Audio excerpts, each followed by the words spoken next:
This is Energy Perspectives. Welcome. I am Tony Abodo. On this program, we look at energy matters as it affects us in Nigeria, as well as energy issues that impact us in Nigeria. And of course, we look at whether it's electrical energy, it's oil and gas, as well as renewable energy. Join us and enjoy the conversations. Right, we have some talking points. First, we want to look at the equity buy-in of NNPC or federal government, anyhow you want to look at it, into Dangote Refinery. And of course, the raging controversy or rancor that is surrounding the passing of the PIB bill. But first, the 20% equity purchase of NNPC into Dangote Refinery, which is translating into a possible investment of 2.76 billion naira. Well, it was first said that in 2021 the refinery was going to be operational.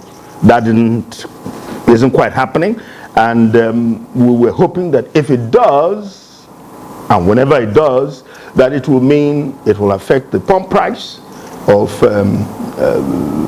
our PMS, and also it will also mean that Nigeria could also be on export of refined oil product.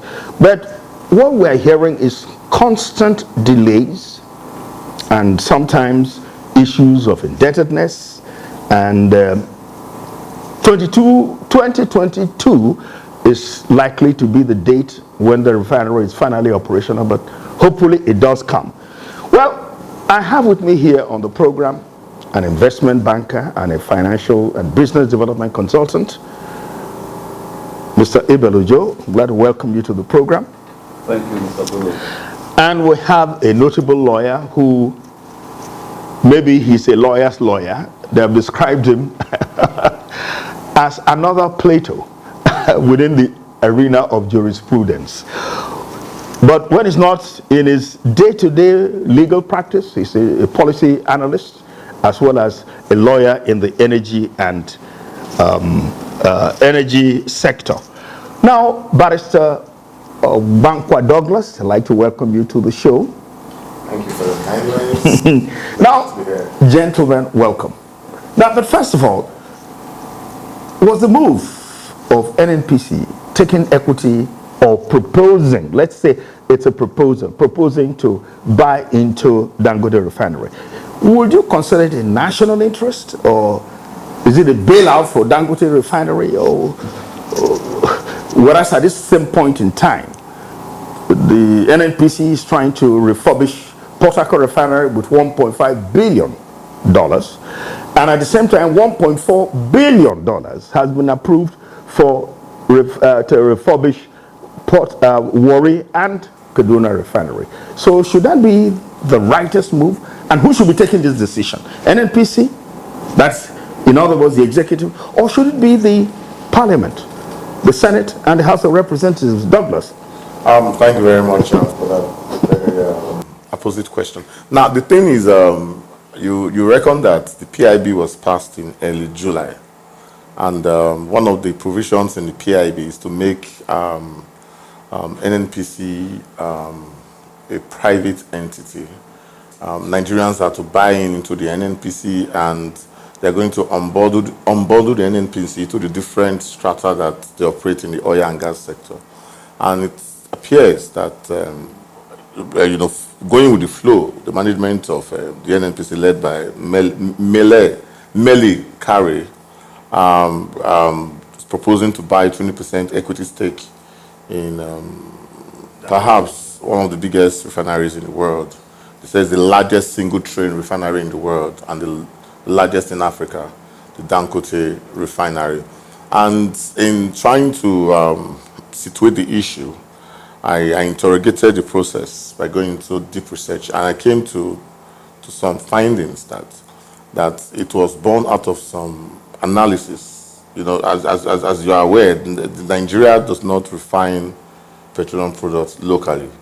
We actually spend a whole lot, I think about 4.9 trillion in 2019 to bring in, subsidized petroleum products. And to them, it's like a trade-off. Like the money you're supposed to use to bring in subsidized petroleum products, you have to use it to buy an equity in Dangote Refinery. There have been suggestions like doing what they call a product swap, like crude for the stake, like you have an agreement, all those will be sorted out when they finally sign the JVC agreement. Now, it's not actually new when NNPC takes stakes in companies or they enter into joint ventures agreements. The NNPC, it's like a behemoth, and they are into a lot of JVCs. You have the ones with Shell, the Chevron, Safem, and Mobil, and all other, oil producing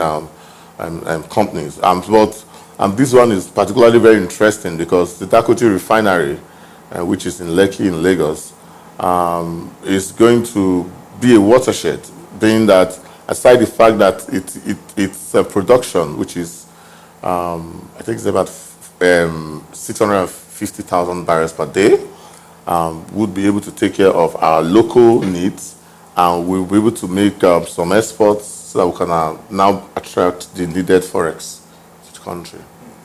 So to answer your question, whether or not it's the executive or legislature that would supervise this, it's actually a policy issue, and as I understand, that the Federal Executive Council sat over it and they approved it for the NNPC to do because it's above the threshold that a parastatal can undertake on its own.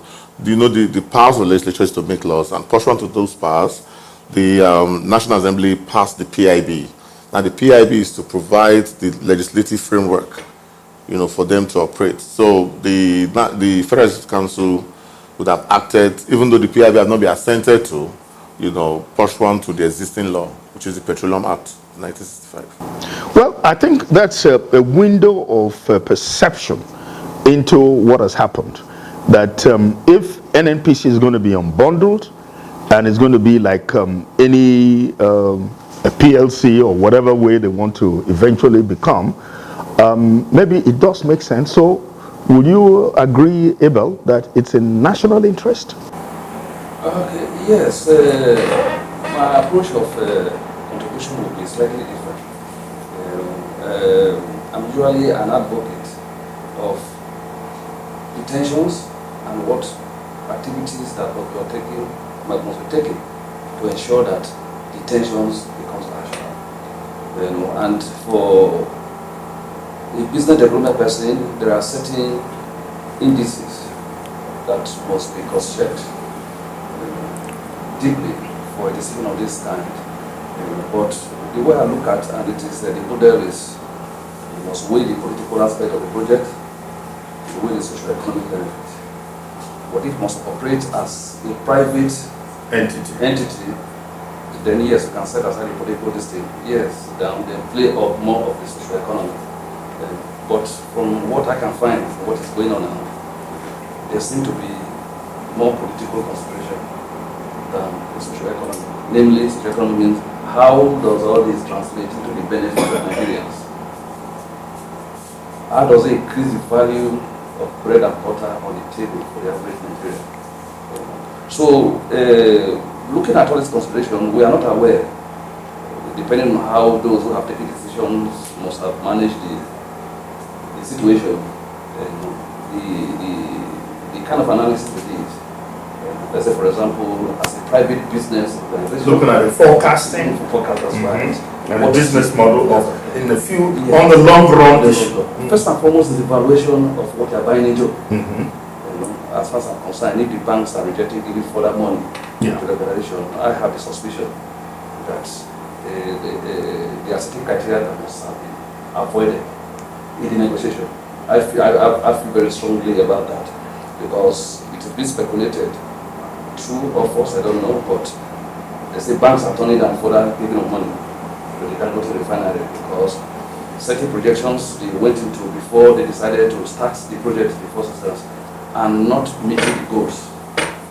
There's a time as to when this project actually take off and start bringing returns. So all those projection dynamics and all the rest, I don't know the extent to which who took that decision must have gone.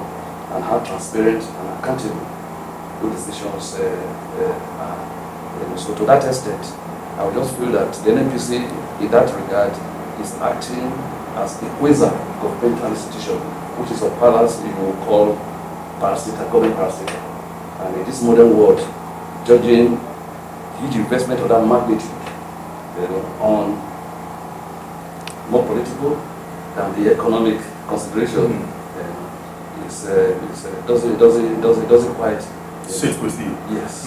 No, but it's all if possibly NNPC is hoped to become a private entity where Nigerians may take normal shares, whatever it is, if we can have the money to buy into into NNPC, because by the time you evaluate it, nominal share, I wonder what the nominal share value would be, whether I can buy or you can buy. But presumably, let's take it in the all things being equal approach that we can all buy in. Who was going to own this 2.76 billion that the federal government is putting into? Is who now own that equity? Nigerians or Nigeria?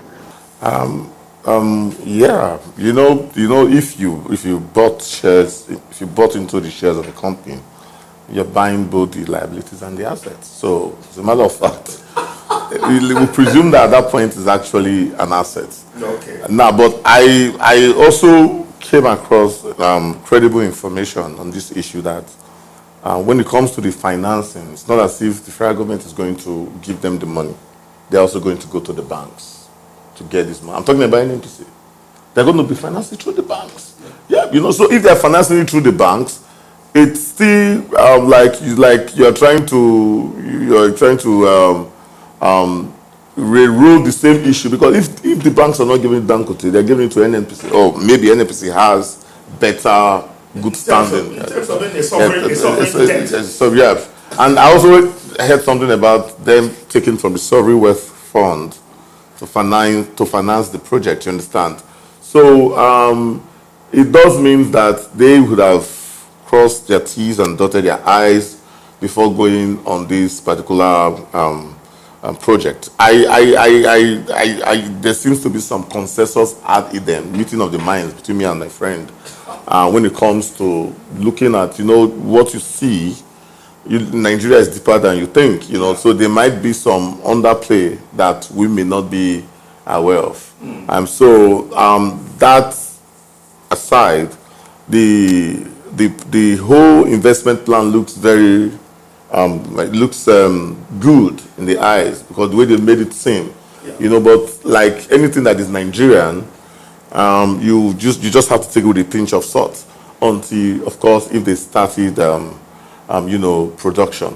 But looking at the Dangote refinery, if you look at the value chain that I visited that area around January, the coming of the refinery in that area, that precinct, has changed the cosmic of the area, so it used to be like a huge forest, but now you're seeing like real estate has gone up, transport system is booming there, they're building hotels, anticipating the coming of the refinery. And even the international airport. Yes, they're going to build an international airport there, both cargo and passengers airport. So what you have seen is that the Dangote refinery has brought some kind of verve and life and some of the domino effect on other economic activity. There will always be a chain reaction, So if indeed because sometimes you invest, like I hear that abroad, sometimes they just, even when their rules are not bad, they just destroy it and they start doing it again in order for there to be jobs, to generate employment. You understand? Because sometimes the money is even too much. So in a way, if NNPC is always been heard in the news for the wrong reasons. There was the time I read, I don't know how true it is, about a report from one Amsterdam-based company talking about how NNPC is run as an entity, and what I read was not palatable at all. It's like most times they're always having brushes with the National Assembly about money missing, unretired sum, you know, but money not accounted for. Money not accounted for, you know. And you know, for some couple of months, there were times they could not remit anything into the federation account, which was an issue. NNPC has been a loss. They've been at loss for the past 2 or 3 years. Although some of their subsidiaries do return profits. No, as an entity, as an entity, you know, NNPC is a conglomerate. And of course, they have subsidiaries like IDSL, PPMC, NAPIMS, and NNPDC, and all that. But as a conglomerate, they have been returning losses. And you know, of course, some of the subsidiaries could also bring in profits. You know, so but I do feel that my take, because as a young boy, I've always loved news. I was listening to BBC then. We didn't have access to CNN then because CNN wasn't so popular in Nigeria then. He said that that business of government is not the government of business. You know, so when you look at most countries of the world, they leave business for business people, and the government people are the policy makers.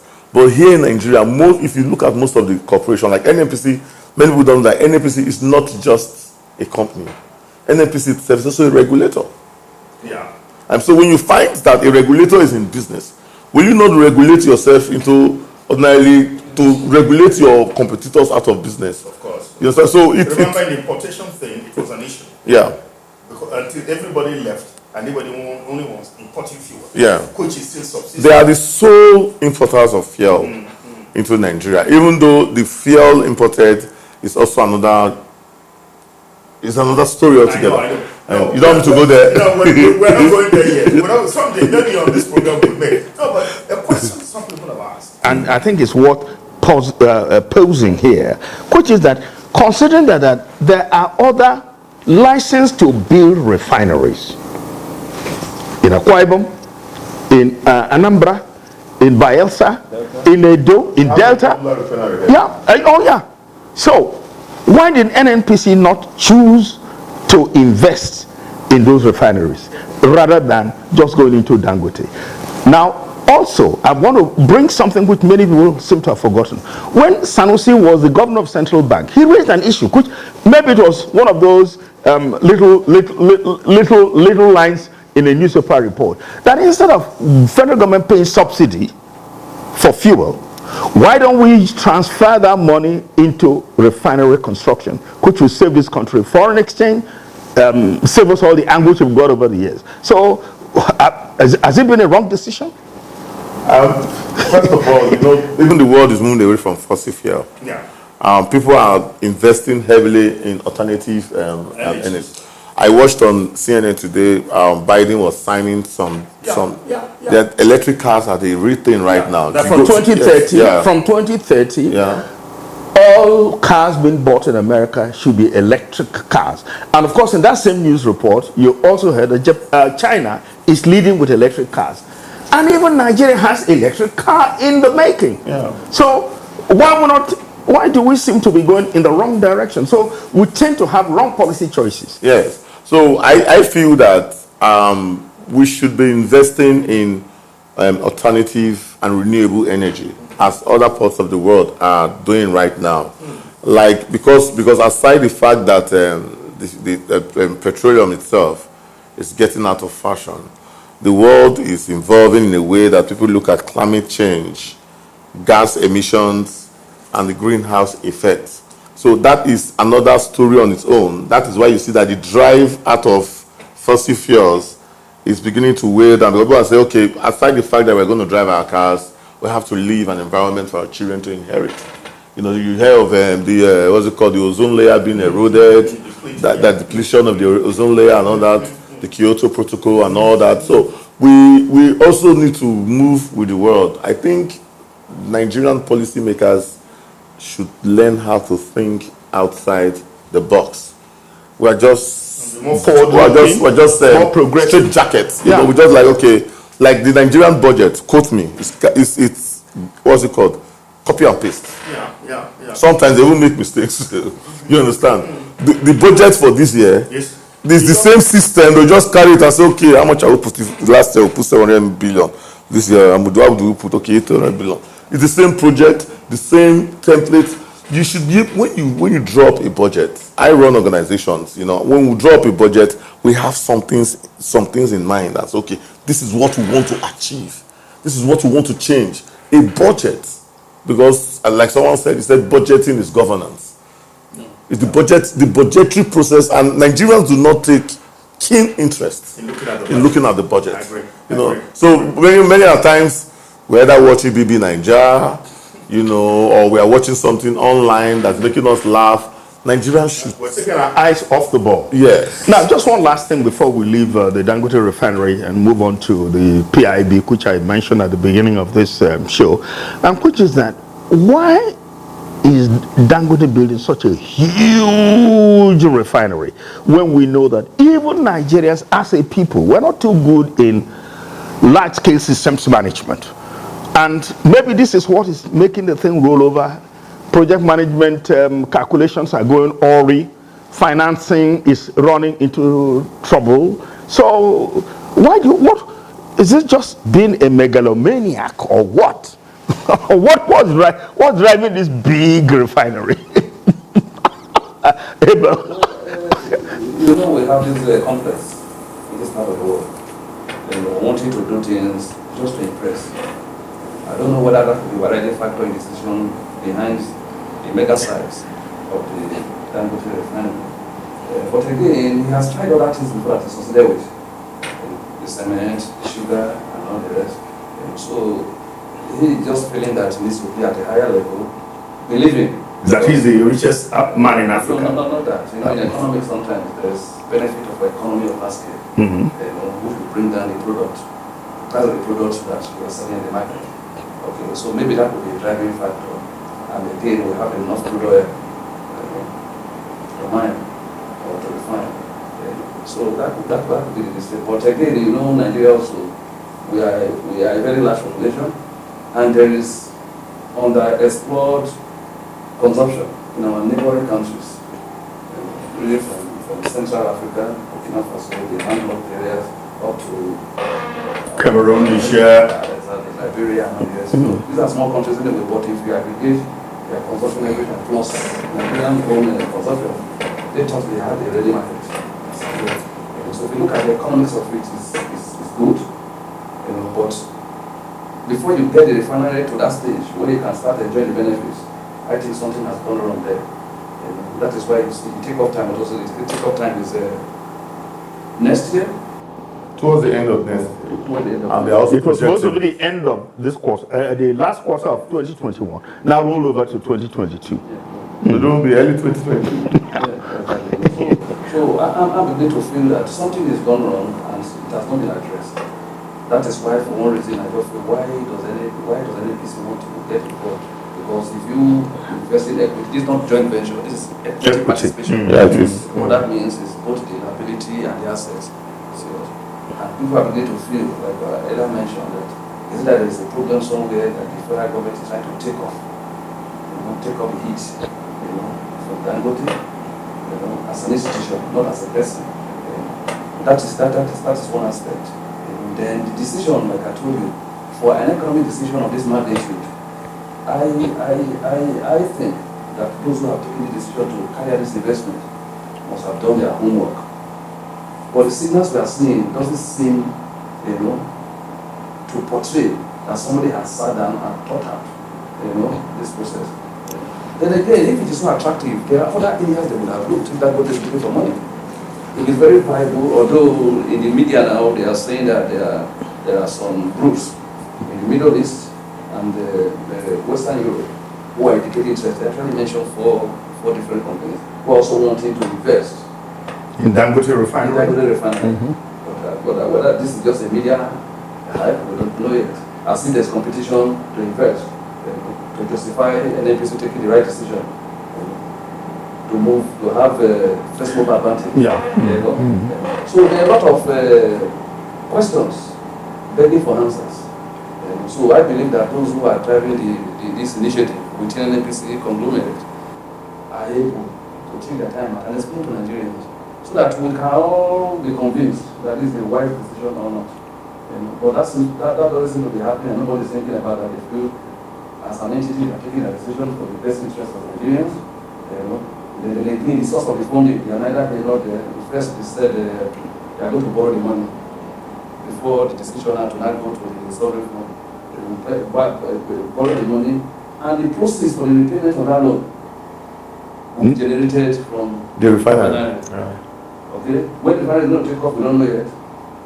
And the dislocation it will give to the sovereign wealth fund, we have not calculated it. And it is what it will displace in terms of financial allocation in the country. Nobody has worked it out. The risk analysis. The risk analysis, particularly. Yes, nobody knows. So, but I also want to be credence, those of them that are taking decisions in NNPC, they are well schooled. Of course, yes. Of course, yes. But how come? But are they taking economic decisions or political decisions? We can't tell. We can't tell. So there are a lot of things, like I said before, a lot of issues taking for answers. I believe we'll get them because of the regional mountain of Nigeria of 10, 20 years ago. It's not Nigeria today. People are getting wiser. And also the distrust. The government makes certain statements. Or government owners make certain statements. It's also something that keeping Nigeria very worried. You say you want to do this by tomorrow. The indices you are giving to lobby for change. The indices change, and there's no justification for somebody saying, okay, this is why it has changed. And what have we done, to try and ameliorate that particular sour decision you made in the past?